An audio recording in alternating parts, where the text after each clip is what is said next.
वे भाषण भी करते हैं और भाषण के साथ साथ जिम भी करते हैं।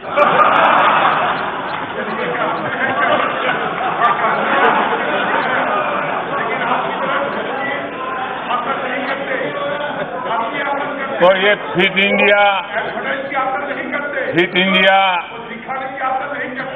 इंडिया को बल देने के लिए, उसका प्रचार प्रसार करने के लिए मैं माननीय सदस्य का धन्यवाद करता हूं। एक काम न करेंगे न होने देंगे, वो है आपकी बेरोजगारी नहीं हटने देंगे।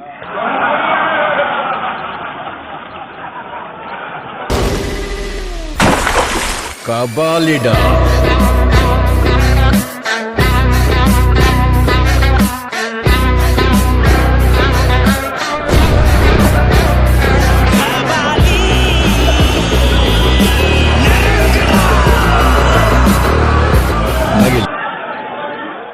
तो अभी जो पिछले 10 मिनट से चल रहा है ना, वो मेरा खेत जोतने का काम चल रहा है। अब बराबर आपके दिमाग में जगह हो गई है। अब मैं एक एक करके बीज डालूंगा।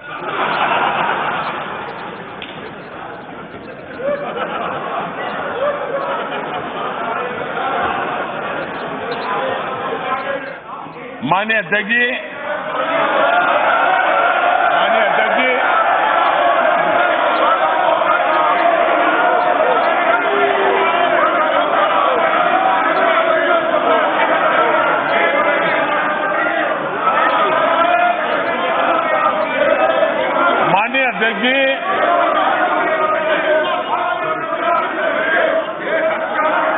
माननीय अध्यक्ष जी,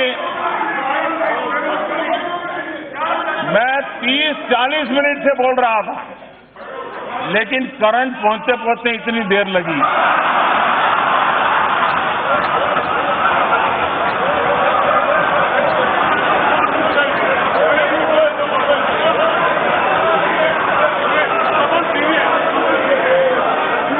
बहुत सी ट्यूबलाइट का ऐसा ही होता है। कबालिडा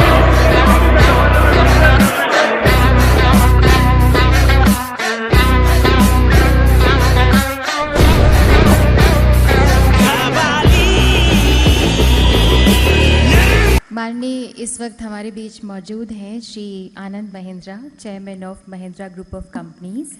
वो भी आपसे कुछ कहना चाहते हैं। आनंद जी की तरफ लाइट नहीं है, अंधेरा दिख रहा है। रोशनी आपसे आ रही है प्रधानमंत्री जी। वाह वाह वाह।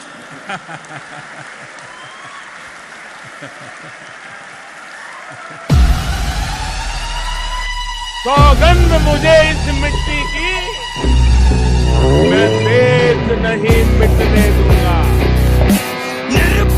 मैं देश नहीं रुकने दूंगा, मैं देश नहीं झुकने दूंगा। हमने पाकिस्तान की सारी हेकड़ी निकाल दी, उसे कटोरा लेकर दुनिया भर में घूमने के लिए मैंने मजबूर कर दिया है। दोस्त,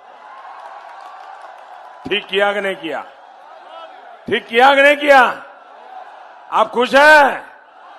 आपके आशीर्वाद है ना? भारत ने पाकिस्तान की धमकी से डरने की नीति को छोड़ दिया। ये ठीक किया ना मैंने? वरना आए दिन हमारे पास न्यूक्लियर बटन है, न्यूक्लियर बटन है, यही कहते थे। हमारे अखबार वाले भी लिखते थे पाकिस्तान के पास भी न्यूक्लियर है। तो हमारे पास क्या है भाई? ये दीवार।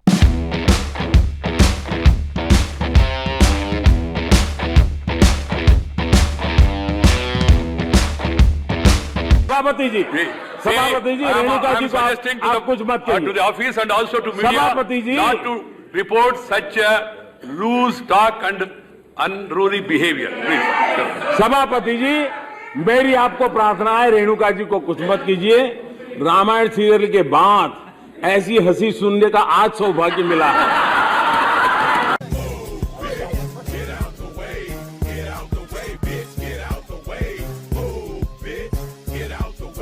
एंड बेसिकली हमारा आइडिया डिसलेक्सिक पीपल पे बेस्ड है। डिसलेक्सिक बच्चे ऐसे बच्चे होते हैं जिनकी लर्निंग और राइटिंग पेस बहुत ज़्यादा स्लो होता है, बट उनकी इंटेलिजेंस और क्रिएटिविटी लेवल काफ़ी अच्छा होता है। जैसे कि हम तारे ज़मीं पर मूवी में दर्शीन रावल का जो भी क्रिएटिविटी लेवल था वो काफ़ी अच्छा था। तो कोई But 40-50 साल के बच्चे को भी ये योजना काम आएगी?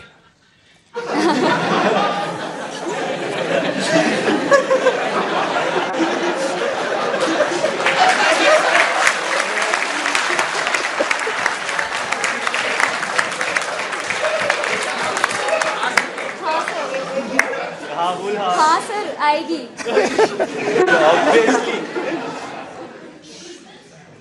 तो सर बेसिकली फिर तो ऐसे बच्चों की माँ बहुत खुश हो जाएगी। अब आप कह रहे हो कि यहाँ आलू की फैक्ट्री लगवाओ, आप कह रहे हो कि यहाँ पे किसान की मदद करो।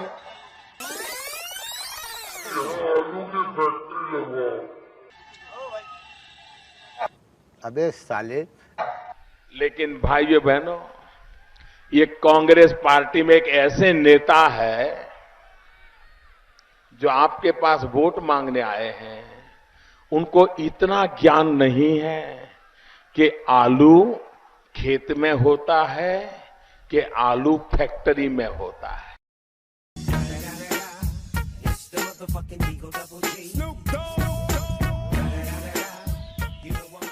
आज हम कहां हैं उसका पता तब चलता है कल कहां थे, और वो भी ये कब होगा, ये कैसे होगा,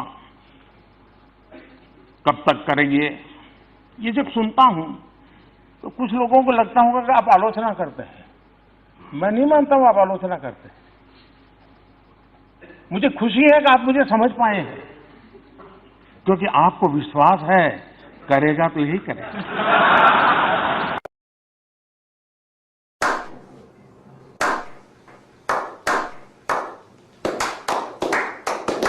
मेरा बेटा कक्षा 9वीं का छात्र है। महोदय, पहले मेरा बेटा पढ़ाई में बहुत अच्छा था, टीचर्स अप्रिशिएट करते थे, लेकिन अभी कुछ समय से ऑनलाइन गेम्स की तरफ उसका झुकाव कुछ ज़्यादा ही बढ़ गया है, जिसके कारण उसकी पढ़ाई पर फर्क पड़ रहा है। मैंने उसे बहुत समझाने की कोशिश की है, लेकिन मुझे लगता है मैं असफल हूँ। कृपया मेरा मार्गदर्शन कीजिए कि मैं इस स्थिति को कैसे संभालूं। धन्यवाद। माननीय, कृपया इस पर अपने विचार प्रकट करें।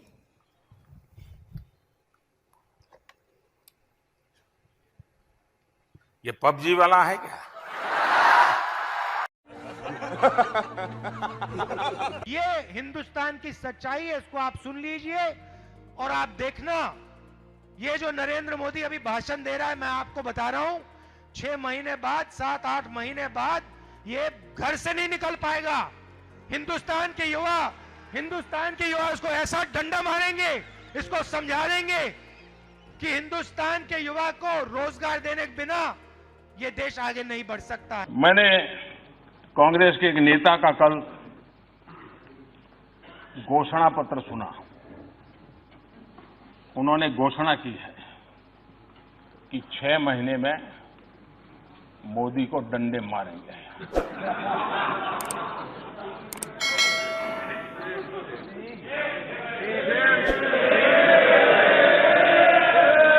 और ये दंगे मारेंगे तो हम भी मारेंगे। और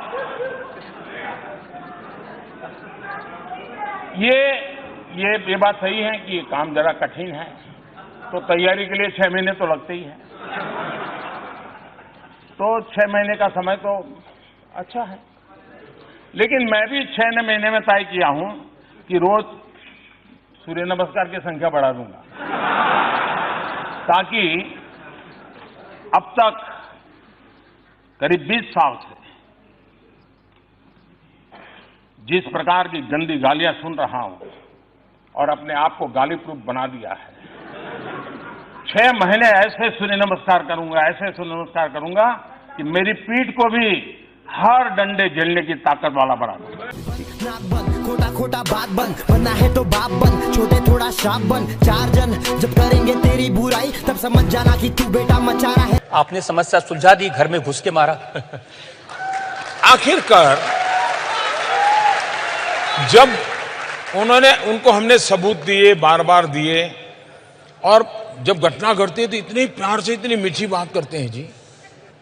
आप भी सोच रहे यार नहीं, पाकिस्तान सुधर गया है। पुलवामा के बाद मैं उनकी बहुत मीठी मीठी बातें मानने को तैयार नहीं था। मैंने कहा भाई आपकी बहुत बातें सुन चुका हूं, आप करते ही नहीं कुछ। हमारे यहाँ इतने लोगों को मार दिया, आपको हमने सबूत दे दिए, हमने एविडेंस दे दिए, उनकी टेलीफोन दे दिए, सब दे दिया, लेकिन आप कहते हैं हम जांच कर रहे हैं, और 10-10 साल हो गए। तो अगर ठीक है, अब हमारी सेना को जितना आता है वो करते रहेंगे। लेकिन आप भी तो ऐसे काम करते हैं ना। आप पुलवामा हुआ, पाकिस्तान को पता था कि आप कुछ न कुछ तो करने वाले हैं, मोदी खाली तो बैठेगा नहीं, और पाकिस्तान ने पूरी तैयारी की थी उसको रोकने की, तो भी गए और बिना खरोंच हुए वापस आ गए। वो जो गलती हमारे देश में मेरे लिए लोग करते हैं ना, तो वो भी तो पुराने हमारे देश वाले ही हैं। 47 के पहले उनकी आदत भी तो वही है जो हमारी है, और इसलिए वो भी मेरे सामने में यहाँ के लोग जो टीवी पे वगैरह दिखाते हैं उसके आधार पर सोचते हैं, इसलिए गलती हो जाती है। उनको लगा था कि मोदी ने सर्जिकल स्ट्राइक किया था तो इस बार ऐसा कुछ करेगा, तो इसलिए उन्होंने सब वहां पर खड़ा कर दिया, तामझाम पूरा। इवन अफगानिस्तान की बॉर्डर से भी लाकर के यहां रख दिया, इवन बलूचिस्तान में जो है उनको भी लाकर के यहां रख दिया, सारे टैंक लगा दिए, राडार लगा दिए, सब लगा दिए। अब हम बजरंगबली की जय कर करके ऊपर से चले।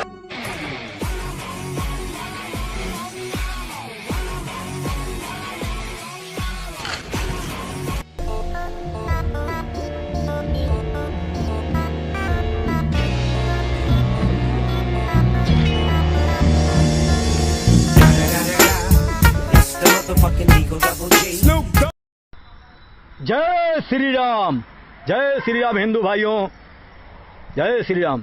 हिंदू भाइयों, शेर बनो, जवाब दो। ना शेर बन सको तो शेयर करो, दबा के शेयर करो।